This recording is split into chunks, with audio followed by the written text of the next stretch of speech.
రోజు దాల్ తడకా చేద్దాం. దాల్ తడకాకి ఫస్ట్ ఇది జీరా రైస్లో బాగుంటుంది, అన్నంలో కూడా బాగుంటుంది. అన్నం, చపాతీ, జీరా రైస్ అన్నిటిలోకి బాగుంటుంది. రైస్ ఐటమ్స్ అన్నిటిలోకి ఫస్ట్ ఆయిల్ వేడి చేసి దానిలో మినపప్పు, జీలకర్ర, ఆవాలు, ఎండుమిర్చి పోపు వేయాలి. Urad dal, cumin seeds, red chilli, mustard seeds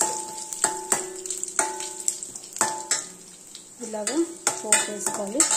పోపు వేగాక కొంచెం ఇంగు కూడా వేయాలి.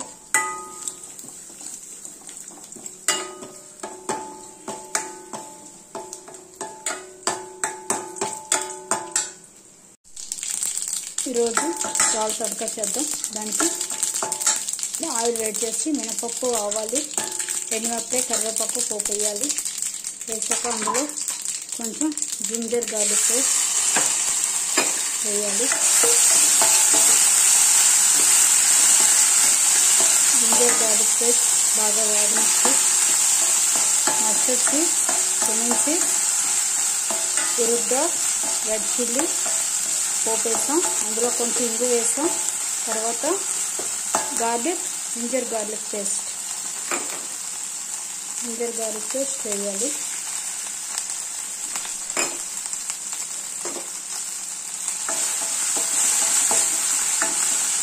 ఇది బాగా వేగనివ్వాలి.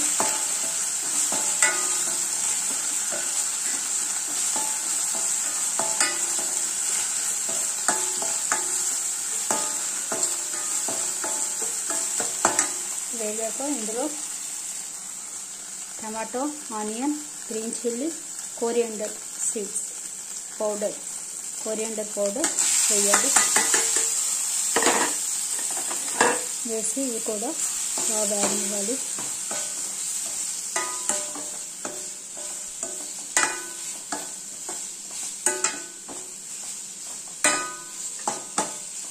దాల్ తడకా అండి. ఫస్ట్ ఇలా ఇది వేగనివ్వాలి.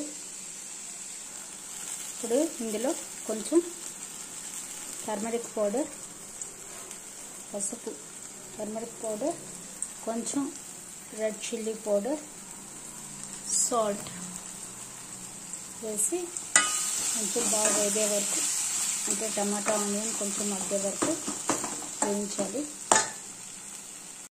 ఇప్పుడు ఇదే ప్యాన్లో పెసరపప్పుని ఉడికించాలి. వేయించింది మొత్తం కప్పులోకి తీసేసుకుని ఇప్పుడు ఇందులో పెసరపప్పు వేయించాలి. ఇప్పుడు వేయించిన టమాటా అన్నీ తీసేసి ఇప్పుడు ఇందులో పెసరపప్పు వేసి కొంచెం ఉడికించాలి. పప్పుకి, తడకాకి మూంగ్ దాల్ వాటర్ వేసి ఉడికించాలి, బాయిల్ చేయాలి.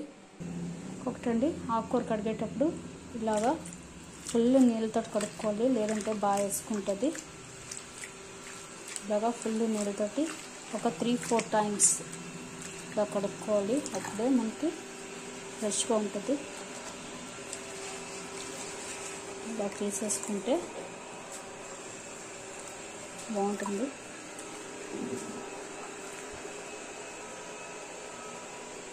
ఇంకోటి, ఆకుకూరని ఎప్పుడు కూడా ఇలాగా జిప్ బ్యాగ్లో కట్ చేసి పెట్టుకుంటే ఎక్కువ రోజులు నిల్వ ఉంటుంది. ఇది కొన్నప్పుడే ఒక 10 days అయిపోయింది. చూసారు ఎంత ఫ్రెష్గా ఉందో.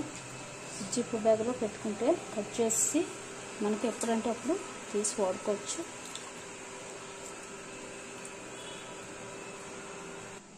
ఇలాగా పప్పుని ఉడికించాలి.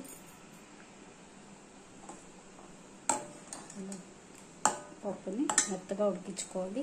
దాల్కి ఇలా సెకండ్ టైం కూడా అలా బాగా ఉడుక్కోవాలి.